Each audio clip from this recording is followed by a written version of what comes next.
Hello, cell solutions എന്ന YouTube ചാനലിലേക്ക് എല്ലാവർക്കും സ്വാഗതം.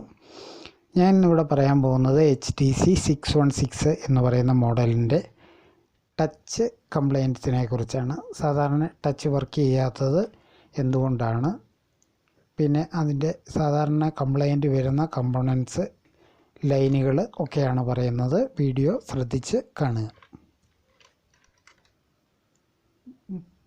ഈ മൊബൈൽ എങ്ങനെയാണ് അഴിക്കുന്നത് എന്ന് അറിയത്തില്ലാത്തവർക്ക് മോഡലിൽ കാർഡ് കൊടുത്തിട്ടുണ്ട്. ആ കാർഡിൽ ക്ലിക്ക് ചെയ്താൽ ആ വീഡിയോയിലേക്ക് പോകുന്നതാണ്. നമുക്ക് നേരെ വീഡിയോയിലേക്ക് കിടക്കാം. അപ്പോൾ ടച്ച് വർക്ക് ചെയ്യാത്ത കംപ്ലയിൻറ്റ് ആദ്യം നിങ്ങൾ ടച്ച് ഒന്ന് മാറി നോക്കണം. അപ്പോൾ ബാറ്ററി ഡാമേജ് ഒക്കെ ആണെന്നതിൽ നിങ്ങൾ ആദ്യം ഇതൊന്ന് ക്ലീൻ ചെയ്യുക. ഈ കണക്ടർ ശരിക്കൊന്ന് ക്ലീൻ ചെയ്യുക. എന്നിട്ട് ഈ ടച്ചിൻ്റെ ബോർഡിലേക്ക് വരുന്ന ഭാഗത്തും കണക്ടറിലും പ്രിൻ്റ് ഡാമേജ് ആയിട്ടില്ല എന്ന് ഉറപ്പ് വരുത്തുക. ആ ഭാഗം ഈ വാട്ടർ ഡാമേജ് വന്ന കത്തിയൊക്കെ പോയിട്ട് കണ്ടിട്ടുണ്ട്. അപ്പോൾ അതിൻ്റെ പിന്നാലെ നോക്കുക, അവിടെ ഡാമേജ് വന്നിട്ടില്ല എന്ന്. വന്നിട്ടുണ്ടെങ്കിൽ അത് റിപ്പയർ ചെയ്യാൻ ശ്രമിക്കുക. അല്ലാതെ ബോർഡിലെ കംപ്ലയിൻ്റ് ആണെന്ന് ഉറപ്പായാൽ ആദ്യം ചെക്ക് ചെയ്യേണ്ട ഭാഗം ഈ കണക്ടറാണ്. കണക്ടർ ശരിക്ക് ക്ലീൻ ചെയ്യാത്ത ഇൻഡർ ഉപയോഗിച്ച് ശരിക്ക് ക്ലീൻ ചെയ്തതിന് ശേഷം നമുക്ക് ചെക്ക് ചെയ്യാവുന്നതാണ്. ഇത് ഒരു സ്ട്രിപ്പ് വഴിയാണ് ഇത് ബോർഡിലേക്ക് കയറുന്നത്. ഈ സ്ട്രിപ്പ് വഴിയാണ്. അപ്പം ഇതിൻ്റെ കണക്ഷൻസ്, ഇതിന് 6 ലെഗുകളാണുള്ളത്. ഒന്നാമത്തെ ലെഗ് നെഗറ്റീവാണ്. അത് പ്രിൻ്റ് ഡാമേജ് ആണെന്നൊരു നിങ്ങൾക്ക് ഇങ്ങോട്ട് ഒരു ജമ്പർ ഇട്ട് കൊടുക്കാവുന്നതാണ്.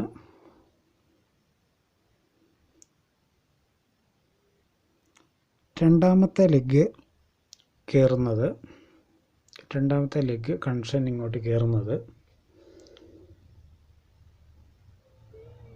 ഇത് കണ്ട, ഇവിടെ ഒരു കുറേ ഡോട്ടുകളുണ്ട്. ഒരു 6 ഡോട്ടുകൾ ഉണ്ട്.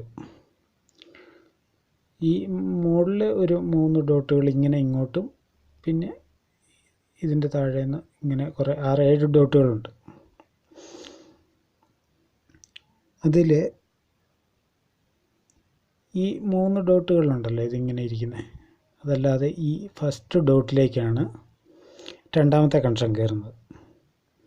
അതായത് ഈ കണക്ടറിൻ്റെ മുകളിൽ നിന്ന് രണ്ടാമത്തെ കണക്ഷൻ കയറുന്നത് ഈ ഗോൾഡൻ ഡോട്ടിലേക്കാണ്.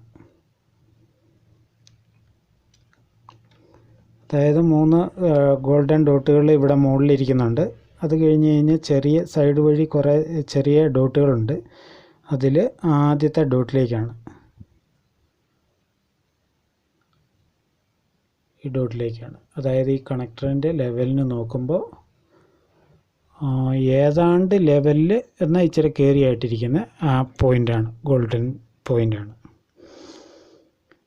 പിന്നെ മൂന്നാമത്തെ കണക്ഷൻ, അതായത് ഈ കണക്ടറിൻ്റെ മൂന്നാമത്തെ ലെഗ്, മുകളിൽ നിന്ന് മൂന്നാമത്തെ ലെഗ് കയറുന്നത് ഈ കണക്ഷനിലേക്കാണ്. ഈ മുകളിലിരിക്കുന്ന നിരയില്ലേ, മുകളിൽ 3 എണ്ണം അങ്ങോട്ട് വെച്ചേക്കുന്നത്, അതിൽ ഫസ്റ്റ് കണക്ഷനിലേക്കാണ്.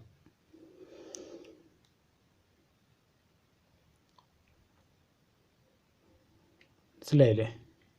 ഈ നിര മുകളിൽ ഇങ്ങോട്ട് വെച്ചേക്കുന്ന നിരയിൽ ഫസ്റ്റ് കണക്ഷനിലേക്കാണ് കയറുന്നത്.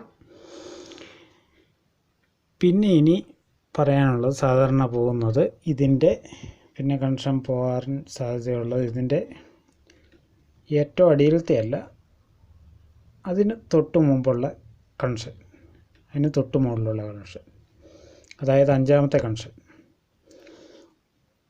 കണക്ഷൻ കയറുന്നത് ഇവിടെ ഞാൻ ആദ്യം പറഞ്ഞില്ലേ, ഒരു ഗോൾഡൻ ഡോട്ട് ഇങ്ങോട്ട് വെച്ചേക്കുന്നതല്ല, ഇവിടുന്ന് കീഴോട്ട് വെച്ചേക്കുന്നത്. അതിലൊരു കണക്ഷൻ പറഞ്ഞില്ലേ, അതിൻ്റെ തൊട്ടടിയിരിക്കുന്ന പോയിന്റിലേക്കാണ്. അതായത് ഈ കണക്ടറിൻ്റെ മുകൾ ഭാഗത്തിൻ്റെ ലെവലിൽ വരുന്ന ആ പോയിന്റിലേക്കാണ് ആ കണക്ഷൻ കയറുന്നത്. അപ്പോൾ ഇത്രയൊക്കെയാണ് ടച്ചിൻ്റെ ബേസ് സാധാരണയായിട്ട് വരുന്നത്. പിന്നെ നിങ്ങൾ ഈ ടച്ച് പിടിപ്പിക്കുക, ടച്ച് കണക്ടറിൽ നിന്ന് പിടിപ്പിച്ച് വെച്ച് നിങ്ങൾക്കിവിടെ കണ്ടിന്യൂറ്റി റെസിസ്റ്റൻസ് ഇട്ടേച്ച് നിങ്ങൾ ചെക്ക് ചെയ്യുമ്പോൾ നിങ്ങൾക്ക് അറിയാൻ പറ്റും ഏത് പോയിന്റിലാണ്, ഇപ്പോൾ 6 പോയിൻ്റ് ഉണ്ടല്ലോ, ഈ 6 പോയിന്റിൽ ഏത് പോയിന്റിലാണ് കണക്ഷൻ വരാത്തതെന്ന് ഈ സ്ട്രിപ്പ് പിടിപ്പിച്ചേക്കണം. ഈ സ്ട്രിപ്പ് പിടിപ്പിച്ച് കഴിയുമ്പം കണ്ടിന്യൂറ്റി കാണിക്കണമല്ലോ. അപ്പോൾ എല്ലാത്തിലും കണ്ടിന്യൂറ്റി നോക്കുക, 6 എണ്ണത്തിലും കണ്ടിന്യൂറ്റി നോക്കുക. 6 എണ്ണത്തിൽ ഏതിലാണ് കണ്ടിന്യൂറ്റി ഇല്ലാത്തത് ആ ലൈനിൻ്റെ പുറകെ പോയിച്ച് ഒരു ജമ്പർ അടിച്ചു കൊടുക്കുകയായിരിക്കും നല്ലത്. അതല്ലാതെ ഇവിടുന്ന് കണ്ടിന്യൂറ്റി ചെക്ക് ചെയ്യാൻ അത്ര എളുപ്പമല്ല. ഒന്നാമത് ഈ കണക്ടർ വെച്ച് കഴിഞ്ഞ് കഴിഞ്ഞാൽ ഇതിൻ്റെ സൈഡിലുള്ള പോയിൻറ്റുകളിലേക്കുള്ള കണ്ടിന്യൂറ്റി നമുക്ക് ചെക്ക് ചെയ്യാനായിട്ട് പാടാണ്.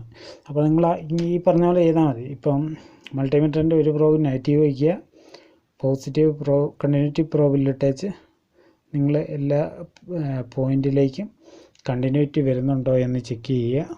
കണ്ടിന്യൂറ്റി വരുന്നില്ലെങ്കിൽ ആ ലൈനായിരിക്കും, കണ്ടിന്യൂറ്റി വരാത്ത ലൈനായിരിക്കും പോയിരിക്കുന്നത്. അപ്പോൾ ആ ലൈനിൽ നിന്ന് ഒരു ജമ്പർ എടുത്തേച്ച് കറക്റ്റ് സ്ഥാനത്തേക്ക് പിടിപ്പിക്കുക.